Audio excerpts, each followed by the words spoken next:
Peter Mandelson and Keir Starmer are plotting to destroy the trade deal between the United Kingdom and the United States of America and put Britain into the worst of all worlds in order to force us to rejoin the European Union. This is the most important video you watch today. Hello everyone, this is Andre Walker. Thanks so much for watching this video. Please do subscribe, but more importantly, hit the bell notification icon. It's the best way to absolutely guarantee you get all of my videos as soon as they are released. Well, what a whirlwind it's been with Donald Trump. And do you know something? I think there are lessons that we're going to have to learn in the United Kingdom with either Kemi Badenoch or Nigel Farage.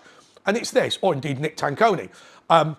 We need to learn that the reason that Donald Trump has been so successful in his second term as president is because of his first term, when he realised that the blob was going to defeat him and he wasn't going to be able to put through all the things he wanted. He was preparing massively in advance for years. He said that in his first term he had 16 appointments ready day one, and in his second term he had 3,500 ready.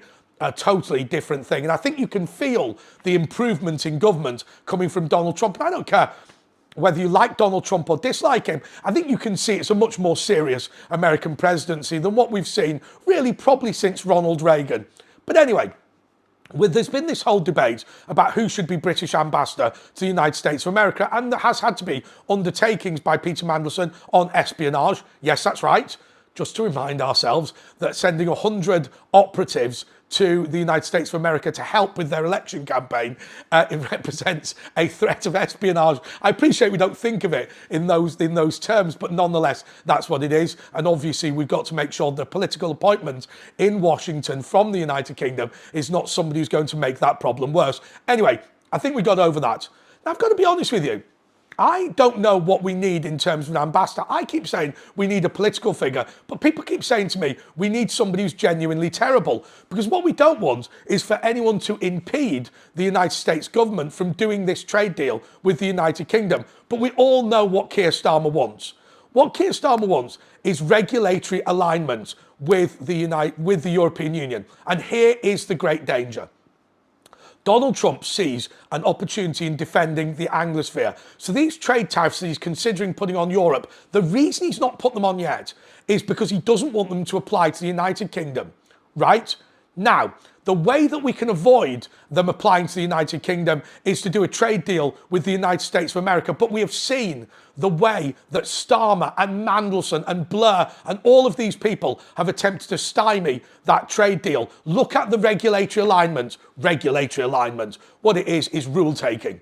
And it's this.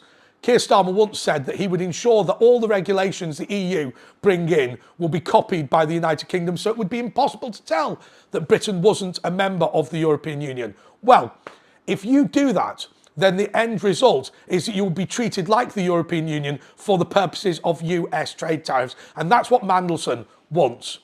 Mandelson wants to fundamentally ensure that the sphere of influence of the European Union is not diminished by Britain's relationship with the United States of America. He is not there to act in the British national interest. He is there to undermine the British national interest. Oh, sorry, let's be more fair about that.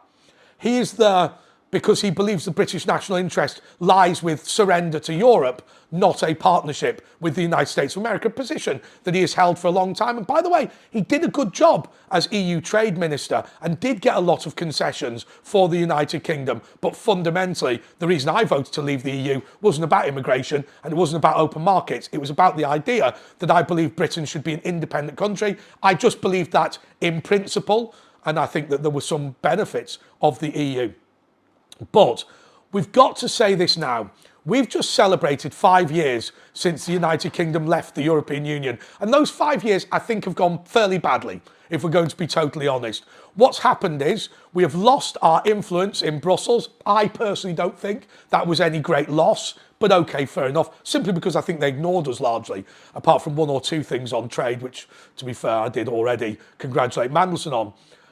But also what's happened is Brexit handed us an opportunity to run our own affairs, but we haven't actually done that. What we've done is simply copied all of Brussels' regulations. And because of that, it's left us with not only our own regulations we want to bring in locally, but also the EU's regulations, and also add to that our inability to do trade deals. Look, I'm sick of arguing about chlorine chicken simply because of the hypocrisy of it. The chlorine chicken the chicken is only washed in chlorine in the same way as salad is washed in chlorine in the United Kingdom. But what was the bigger issue? The bigger issue was access to our markets. Now, we've all seen the way the farmers have protested. I've said multiple times that farmers will be a big loser from the UK-US trade deal because foodstuffs will come in, shop prices will become less. But what we do with the farmers is really simple. We say that British farming can never make a profit in a global market, not because our farmers are terrible, they're the best in the world, but because the farms they own are small and the climate is not perfect for a lot of the more profitable products. We just fund them as a matter of national security. We just give them a state subsidy. Now, I don't know exactly what that subsidy is, whether it's per hectare or acre, whether it's per product, whether it's per member of staff, I don't know. But you work it out on that basis. And you say that the US-UK trade deal will bring in cheaper food to the United Kingdom. That will drop prices in shops. And the cost will be that we'll have to subsidise our farmers a bit more, although they were already being subsidised by the European Union.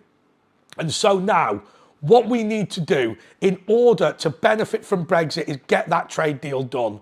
But we have now a team in Washington who even before were not in favour of this trade deal, but now are very definitely against it. You've got the Irish Republic. Now, to be fair, the Democrats have disappeared. The Democrats were massively against a UK-US trade deal. People like Biden and Pelosi and people like that because they want to pander to what they perceive to be the Irish interest in America. Hey, by the way, talking of the Irish interest, you know, when Bank of Ireland went bust, it was the United Kingdom, it was the Bank of England that bailed it out. I don't accept this argument that UK interests and Irish interests are separate. I think what happens is there are a group of Republicans who kick off every now and again and try and cause trouble in America. But I'm confident that a successful United Kingdom is a huge thing and a huge benefit to the Republic of Ireland. So where are we up to now?